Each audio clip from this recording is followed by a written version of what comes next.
चलो भाई, हम सबसे पहले इसने कहा हुआ है क्वेश्चन नंबर 2 में, it's state the uses of TMS and D2O। ठीक है, इसका काम टीएमएस का क्या होता है? Produce a reference peak.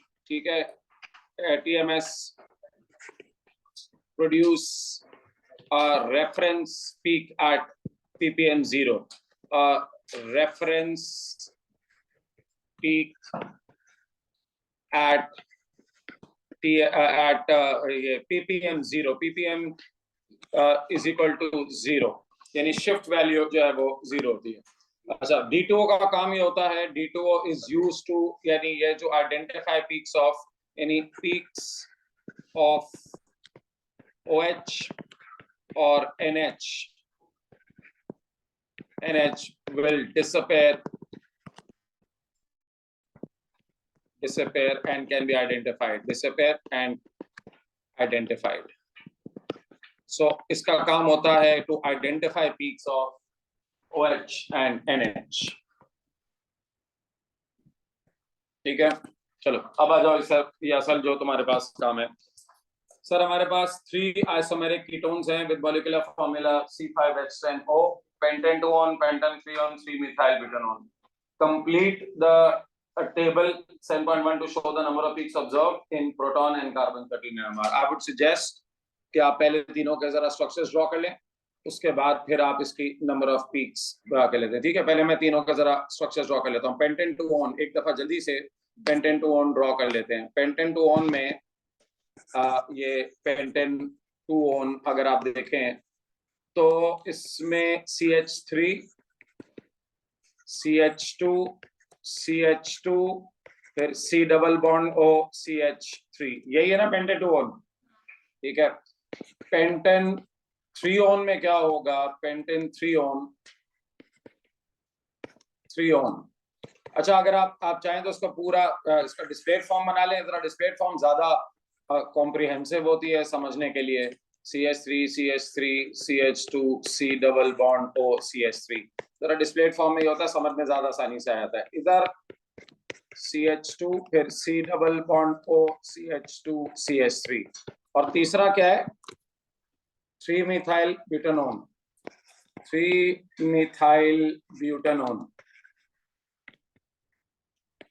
3 पे ब्यूटेन 2-on है या? अच्छा, ब्यूटेनोन ही है बस, ठीक है। क्या पहले कार्बन पे कैसे हो सकता है? नहीं, पहले पे जाहिर है नहीं होगा, क्योंकि दोनों तरफ एक ही बात हो जाएगी। ठीक है, अभी आप बना लें फिर पता चलेगा। 3 पे मिथाइल है और ये जाहिर है, ये इधर बनाओ या उधर बनाओ, बात एक ही है, इसलिए इसको नहीं कहते। 3 पे मिथाइल है। ठीक है, अब इसके अंदर एक ही पॉसिबिलिटी रह गई ना, या आप उधर सेकंड पे लगाएं या आप उधर सेकंड पे लगाएं। ठीक है, दिस इज 3-methyl-butanone 2-on। अब जरा जल्दी, कितने हो गए? 1 2 3 4 5, मैंने ज्यादा कर दिए, तो फिर एक ही जगह बच गई ना, फिर तो जगह ही एक बचती है ये। ठीक है, तो इसमें तो फिर कच्चा खत्म हो गया, जगह एक बच गई मेरे पास।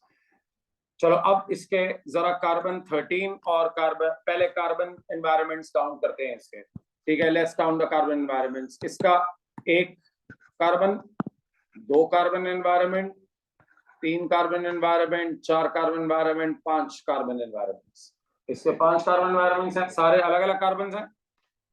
चले अगले वाले का आप काउंट करके बताइए, इसके कितने कार्बन एनवायरनमेंट्स हैं?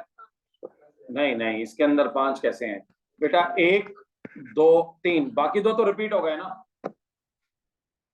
ठीक है, वो रिपीट हो रहे हैं क्योंकि ये वाला जो CH2 है वो बिल्कुल सेकंड वाले CH2 की तरह है, और जो कोने वाला CH3 है बिल्कुल सेकंड वाले की तरह है। तो इसमें 3 है कार्बन एनवायरनमेंट। आखिरी वाले पर आओ, 1 2 3 4। सर नीचे वाला CH3 और ऊपर वाला CH3 बिल्कुल सेम। सर जो आखिरी कार्बन पे लगे हुए 2 CH3 है वो तो सेम है ना, दोनों CH3 उसी कार्बन से लगे हुए हैं। तो ये वाला जो CH3 है ये बिल्कुल यही है। इधर भी CH3 है ना, वो सारे लगा दो ना CH3। ठीक है, CH3 है ना, ये दोनों तो बिल्कुल सेम है। तो इसके अंदर तुम्हारे पास 4 कार्बन एनवायरमेंट्स है। समझ में आ गई बात? तो इसका आंसर तुम्हारे पास क्या होगा? इसका आंसर है यहाँ पर कितना था? 5 पहले वाले में, 5 3 और 4, 5 3 और 4। चलो अब तुम लोग जरा इसके प्रोटॉन एनवायरमेंट्स मुझे काउंट करके बताओ, प्रोटॉन एनवायरमेंट्स कितने कितने हैं? पहले वाले में 4, फिर 2 और फिर 3। चले देखते हैं आप जो कह रहे हैं वो सही है या नहीं है। प्रोटॉन एनवायरमेंट्स के लिए जरा हम लोग ये काउंट कर लेते हैं। ये इसका पहला प्रोटॉन एनवायरमेंट, ठीक है। ये दूसरा प्रोटॉन, ये 1, ये 2, ये 3 और ये 4, ठीक है। 4 प्रोटॉन एनवायरमेंट्स हैं। पेंटन थ्रियोन में कितने प्रोटॉन एनवायरमेंट्स हैं? जी सर, ये 1 और ये 2, बाकी 2 तो रिपीट हो रहे हैं ना, वो 2 CH3CH2 बिल्कुल एक जैसे हैं, इसमें 2 हैं, बिल्कुल सही कह रहे हो। आखिरी वाले में 3 है। ओके लेट्स सी सर, इसके अंदर एक प्रोटॉन एनवायरमेंट ये, अच्छा इसके अंदर एक प्रोटॉन एनवायरमेंट ये, अच्छा ये इसके नहीं हाइड्रोजन की तरफ चले गए, ये हाइड्रोजन भी है इसके साथ। सर एक प्रोटॉन एनवायरमेंट इसका ये है, ये वाला 2, और एक ये वाला प्रोटॉन है ना, ये एक ये वाला प्रोटॉन भी तो ना 3। वो जो नीचे वाला CH3 है, ये वाला प्रोटॉन एनवायरमेंट ये, वो जो नीचे वाला CH3 वो तो सेम है ना ऊपर वाले से। तो इसके अंदर 3 प्रोटॉन एनवायरमेंट्स है। समझ में आ गए?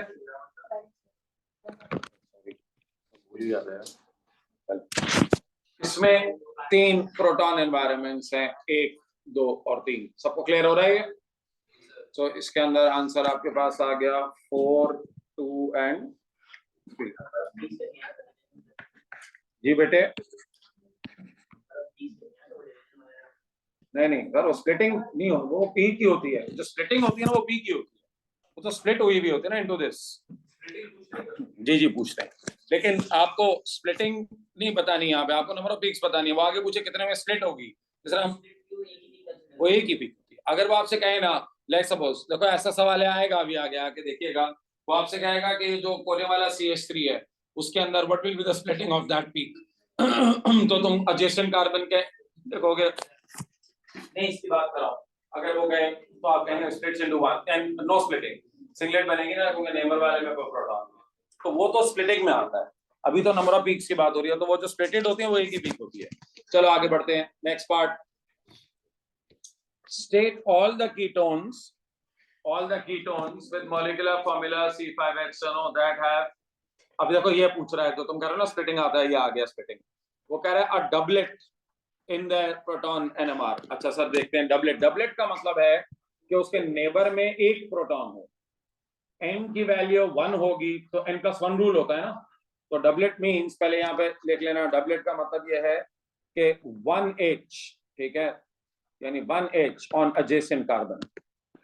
ये चेक करना है तुम लोगों को, एडजेसेंट कार्बन। ठीक, अब जरा जाके चेक कीजिए पहले तो, क्या पेंटेन टू ओन में कोई भी ऐसा प्रोटॉन एनवायरनमेंट है जिसके बराबर में 1 हो? नहीं है। या तो बराबर में 2 है, या बराबर में 3 है, या बराबर में 5 है, या एक भी नहीं। जी सर, जो सेकंड वाला प्रोटॉन एनवायरनमेंट है उसके इधर 3 और इधर लेफ्ट साइड पे 3 और राइट साइड पे जो राइट साइड पे 2 और लेफ्ट साइड पे 3, ठीक है, 3 और 2 सॉरी। अच्छा चलो, सो मुझे पेंटेन टू ओन में तो डबलेट नजर नहीं आ रही, कोई भी ऐसा प्रोटॉन एनवायरनमेंट नहीं है जिसके नेबर में एक प्रोटॉन हो। पेंटेन 3 ओन में चेक करें, पेंटेन 3 ओन में जो पहला प्रोटॉन एनवायरनमेंट है उसके नेबर में 2 प्रोटॉन है, तो दूसरा प्रोटॉन एनवायरनमेंट है उसके नेबर में 3 प्रोटॉन है, तो यहाँ पर भी नहीं है। अब 3 मिथाइल ब्यूटेनोन में आ जाओ। 3 मिथाइल ब्यूटेनोन में ये वाला जो प्रोटॉन एनवायरनमेंट है ना, ये वाला CH3, इसके नेबर में एक H है ना, वो इस H की बात हो रही है, ये एक H है इसके नेबर में। तो इस CH3 के देखो, इस ये वाला जो मैंने जिस पर डबल टिक किया है, इस CH3 में के नेबर में जो कार्बन है उस पर कितने हाइड्रोजन लगे हुए हैं? 1। तो n की वैल्यू 1 हुई, स्प्लिटिंग होती है n+1 रूल, ठीक है, तो स्प्लिट्स इनटू 2, तो ये आपका आंसर हो जाएगा। तो योर 3 मिथाइल ब्यूटेनोन के अंदर डबलेट बनेगी, 3 मिथाइल ब्यूटेनोन। समझ में आया? 3 मिथाइल ब्यूटेनोन में यहाँ डबलेट बन जाएगी। और तो किसी में है ही नहीं ना, ठीक है। अच्छा, अब आ जाइए सेकेंड पार्ट पे। ये मैं लिख देता हूं, ये फॉर्म्स अ डबलेट।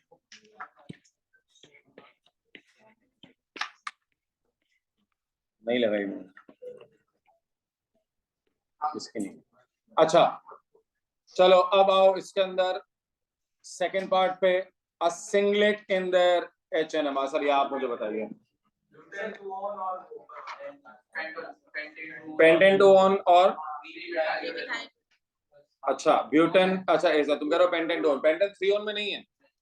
अच्छा लेट्स सी कौन सी पीक है जो सिंगलेट, अच्छा सिंगलेट का मतलब है no proton on the adjacent atom, ठीक है। सो सर ये वाली पीक हुई ना, gives a singlet, forms a singlet. ये वाली क्यों? क्योंकि इसके नेबर में कोई भी प्रोटॉन नहीं है।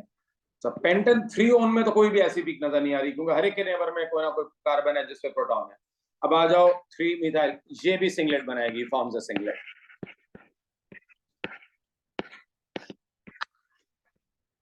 ठीक है।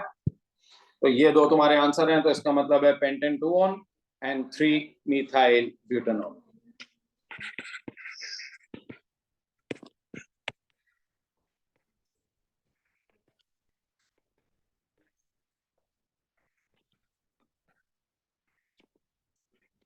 अच्छा गाइस, समझ में आ गया ना सबको? तो इसके अंदर आपको वो प्रोटॉन एनवायरनमेंट ढूंढना है जिसके एडजेसेंट पे एक भी कार्बन ना हो, एक भी कार्बन ना हो।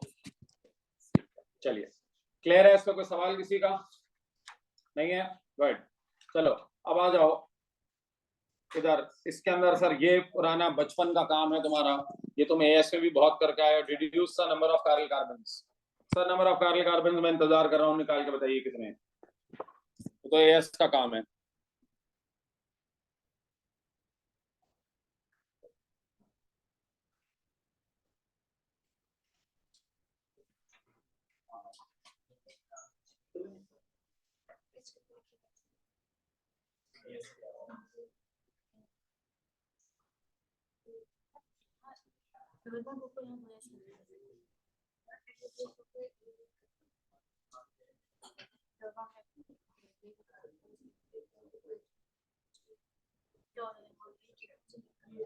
जी सर, कितने निकले?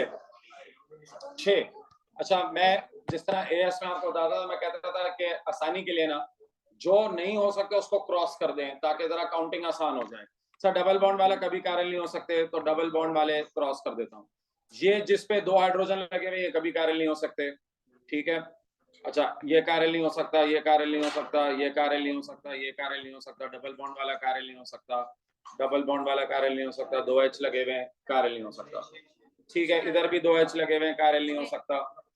अच्छा अब जो बच गए उसको देख लेते हैं वो कार्बन है या नहीं। मैंने जो पॉसिबली कैंसिल करने से कर दिए, लेट्स चेक अब जो बच गए हैं वो कार्बन है या नहीं है। सर क्या ये वाला कार्बन कायरल है? एक CH3, एक लेफ्ट वाला ग्रुप, एक राइट वाला ग्रुप, एक नीचे वाला ग्रुप, चारों डिफरेंट है। Yes this is chiral.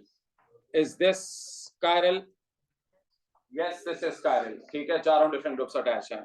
Is this chiral? Yes. इसके साथ भी एक H और बाकी 3 ग्रुप्स। जो नहीं बना हुआ H है ना, स्केलेटन है ये। क्या ये कायरल है? एक H और बाकी different groups. Is this chiral? एक H और बाकी डिफरेंट ग्रुप्स, ठीक है। एक H और बाकी डिफरेंट ग्रुप्स, और तो कोई कार्बन नजर नहीं आ रहा, तो 6 कायरल कार्बन्स, ठीक है।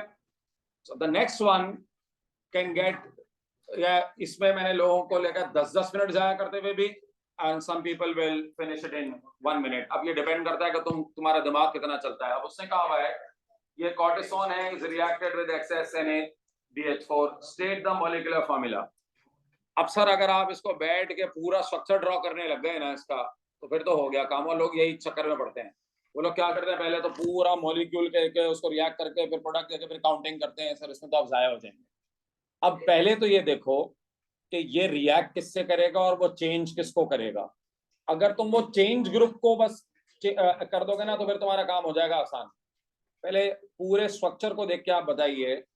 ये एएस का रिएक्शन है, आप देखो ये आ गई एएस तुम्हारे दिमाग में, वो नहीं आया, किसी ने याद है, किसी को तो फंस गए। सर ये रिडक्शन आपने एएस में पढ़ी थी, NaBH4, इसमें से कौन से ऐसे ग्रुप्स हैं जो रिड्यूस हो सकते हैं? जी सर, इसमें कीटोन, और कीटोन रिड्यूस होके हाइड्रोक्सी नाइट्राइल बनाते थे। तो जिन लोगों को याद नहीं है उनके याददाश्त रिफ्रेश कर दूं कि ketone C double bond O group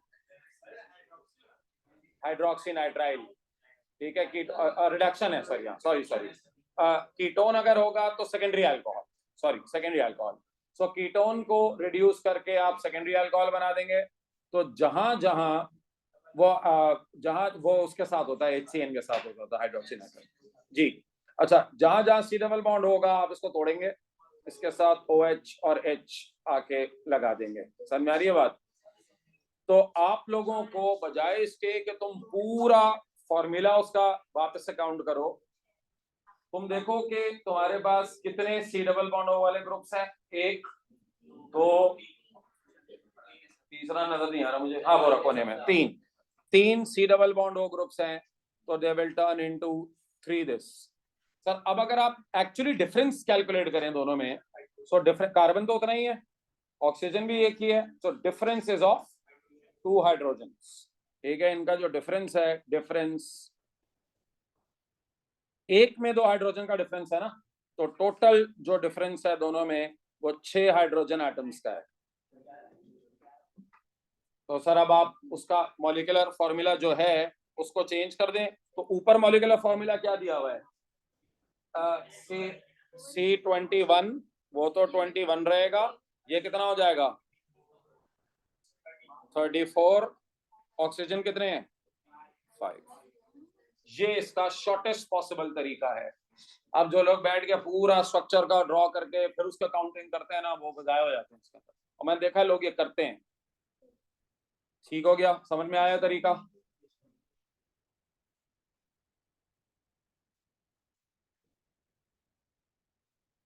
सही है, चलो आगे बढ़ते हैं। अगला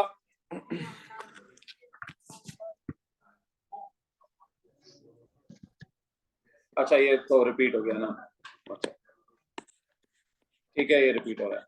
आगे बढ़ते हैं नेक्स्ट।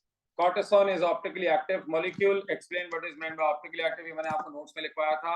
ऑप्टिकली एक्टिव का मतलब है जो प्लेन पोलराइज लाइट के उसको एंगल को इक्वली दोनों डायरेक्शन में शिफ्ट करता है। तो इसकी डेफिनेशन लिख लो, अ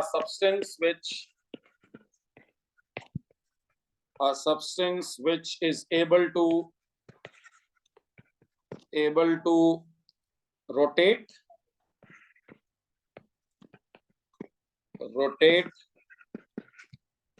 the angle of plane polarized the plane polarized light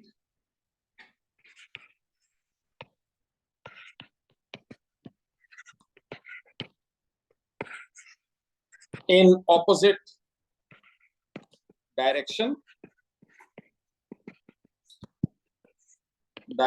but at the same angle,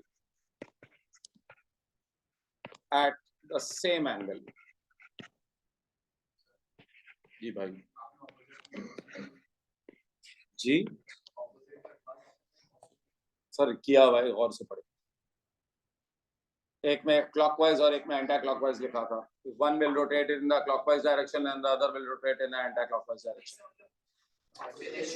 भाई जाहिर है यार, मतलब इतना तो दिमाग है ना कि क्या बच्चे हो क्या KG2 के। चलो नाउ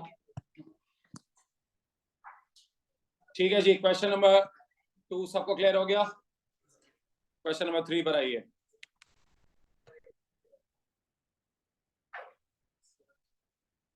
अच्छा, क्वेश्चन नंबर 3 में अब क्या है जी? क्वेश्चन नंबर 3 आपको एक, अच्छा इसके अंदर आपको ऑर्गेनिक के ज़ाहिर पार्ट्स मिलेंगे। मैंने आपसे कहा था कि इसके अंदर ऑर्गेनिक के पार्ट साथ साथ आते रहेंगे। Let's start with question number 3। पढ़ लें आप क्वेश्चन।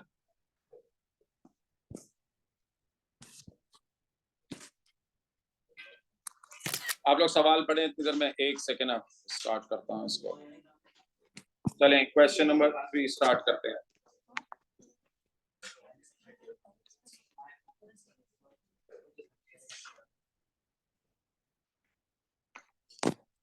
अच्छा जी, क्वेश्चन रीड कर लें। हमारे पास यहाँ पर एक ये W है, can be form, W can be form by reacting. अच्छा, अब आप ये इधर तुम्हारे पास OH इधर भी है, ठीक है, और इधर भी OH है, दोनों तरफ इसके OH है रिएक्टेंट में, विद एक्सेस SOCl2। सर मैंने आपको AS में आपने अल्कोहल का रिएक्शन पढ़ा है विद SOCl2, और A2 में मैंने तुम्हें कार्बोक्सिलिक एसिड का रिएक्शन पढ़ा है with SOCl2। In both cases SOCl2 में से OH हटेगा, अल्कोहल वाले ग्रुप का भी OH हटेगा और कार्बोक्सिलिक का भी, और वहां Cl आ जाएगा। जाहिर है जब वहां Cl आ जाएगा तो वो W ही बन जाएगा ना, क्योंकि W के भी एक तरफ भी Cl है, दूसरी तरफ भी Cl है, ठीक है। सो आप लोग इसका रिएक्शन अब आप लिखते हैं तो ये हो जाएगा OH क्या है, CH2 COOH प्लस SOCl2, तुम्हारा जो प्रोडक्ट है वो बन गया, जो हमारे पास है उधर Cl आ जाएगा दोनों जगह, CH2 COCl प्लस कितने HCl बनेंगे यहाँ पर, नहीं बनेगा ना, 2 SO2 और 2 HCl बनेंगे, दो ग्रुप्स है ना, तो बैलेंस करने के लिए इसके आगे भी 2 लगाना पड़ेगा आपको। नहीं बस ठीक है, 2 तो एक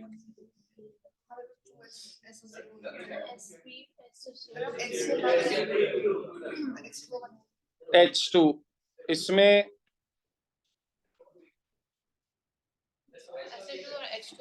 H2O N2 सर कार्बोक्सिलिक का OH, और क्या हुआ,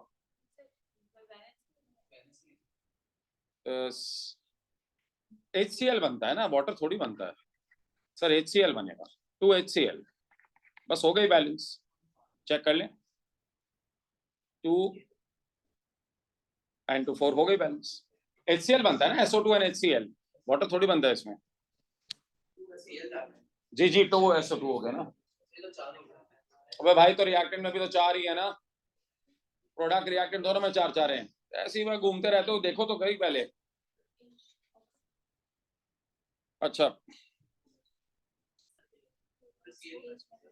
क्या भाई बैलेंस है यार, खुदा के बंदो, कहाँ बैलेंस नहीं है।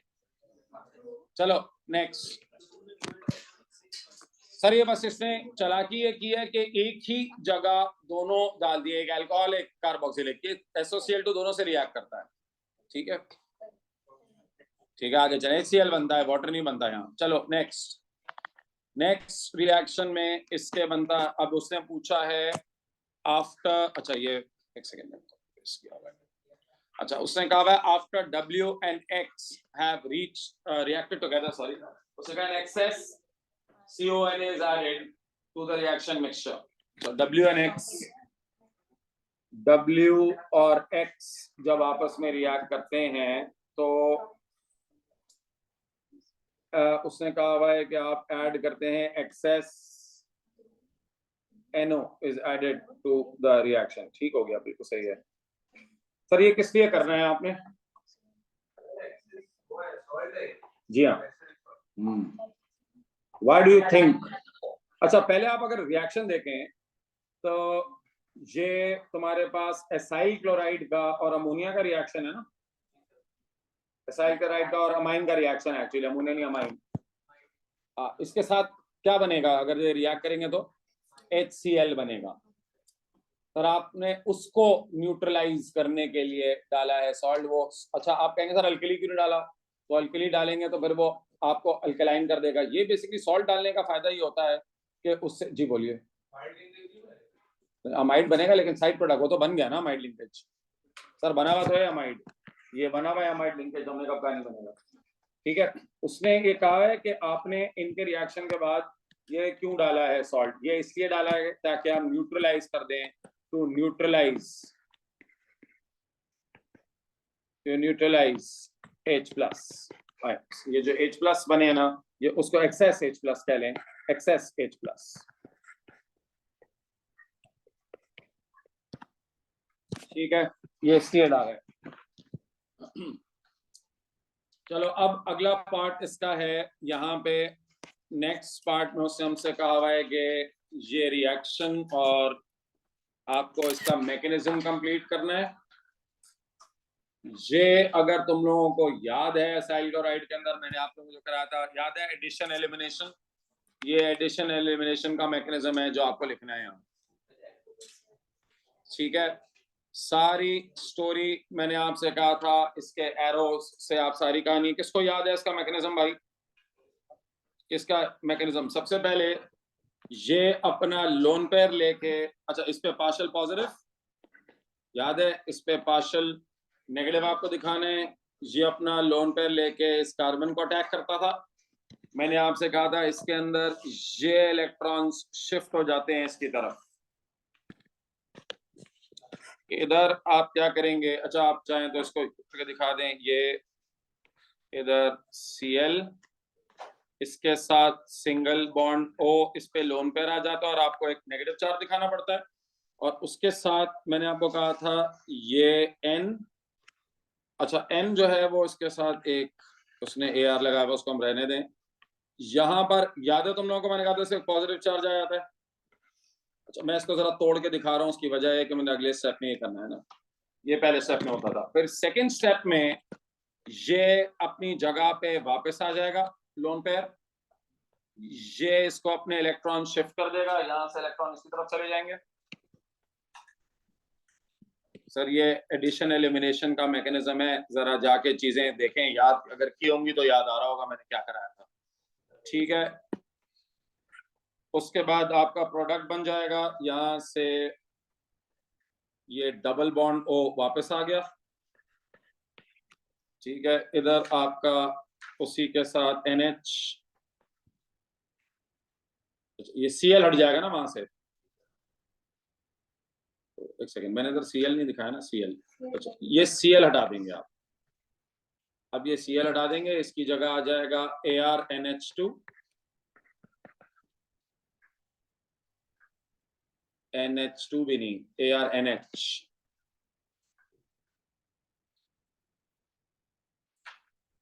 NH3NH, जी हाँ ArNH, ये हो गया और ये अपनी जगह रहेगा Cl, Cl अपनी जगह रहेगा ArNH, ये NH हो जाएगा, NH2 नहीं होगा, NH होगा।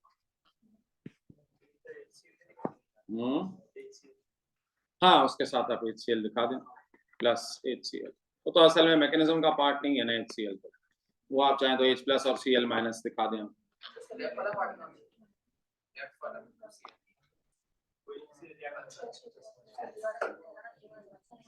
तो एक सेकंड, इसमें एक Cl निकला है ना, तो एक Cl का एरो भी बनाना है, ये Cl का एरो भी, क्या Cl का एरो भी बनेगा, एक Cl का एरो भी बनेगा।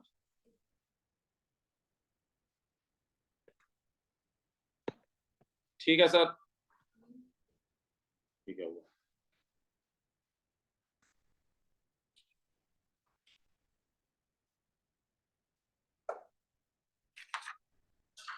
चलें आगे बढ़ते हैं।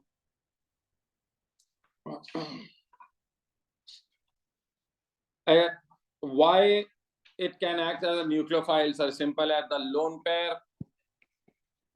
pair of electrons over n, lone pair of electrons over n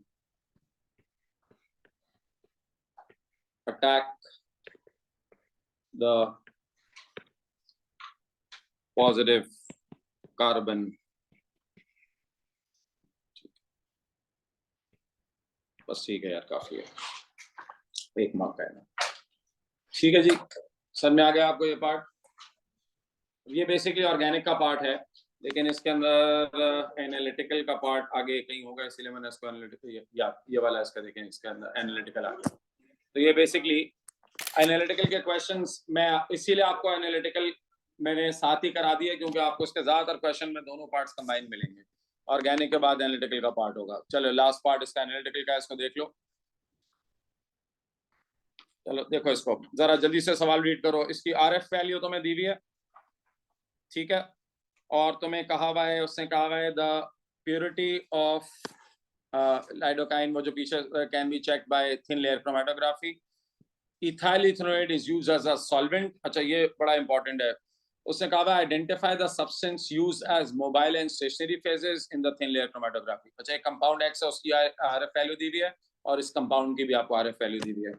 sir, इसमें मैंने आपको बताया था ना, जो सॉल्वेंट आप इस्तेमाल करते हैं वो मोबाइल फेज होता है। सो ethyl ethanoate is your mobile phase. और मैंने आपसे कहा था Al2O3 या SiO2 की कोटिंग होती है, तो इसके अंदर Al2O3 भी लिख सकते हो या SiO2 भी लिख सकते हो, उसकी कोटिंग होती है इसकी। RF कैसे कैलकुलेट करते हैं यार, ये बहुत आसान है। Distance travelled by solute upon distance travelled by solvent. Distance travelled by solute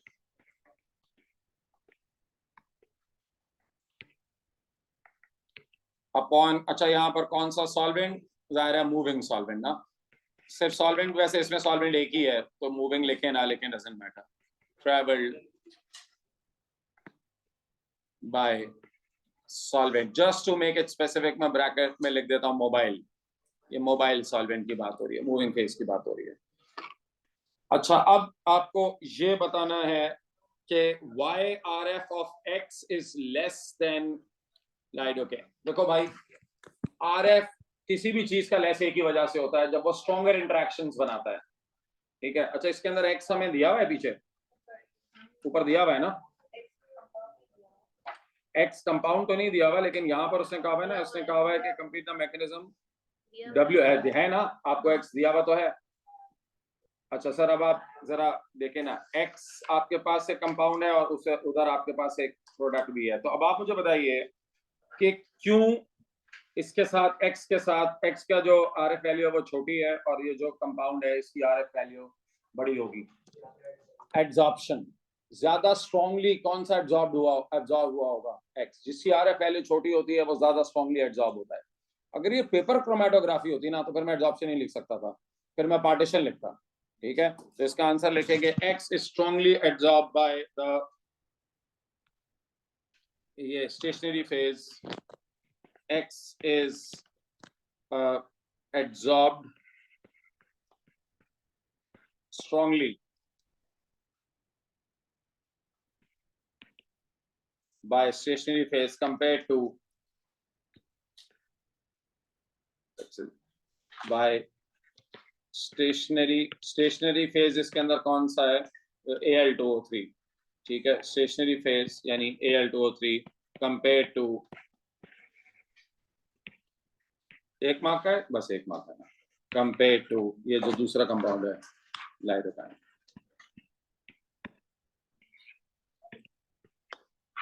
ठीक है,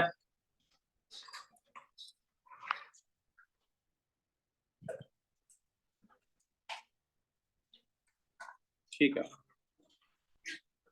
अच्छा, इसमें बस आगे लो, with respect to mobile phase add कर लो, with respect to mobile phase, with respect to mobile phase add कर लेंगे। क्लियर हुआ? ठीक है, चले अभी हम इसके क्वेश्चंस करते रहेंगे अभी तो फिलहाल। ठीक है, और क्वेश्चंस भी करेंगे आगे आने वाली क्लासेस के अंदर, ये करते रहेंगे हम।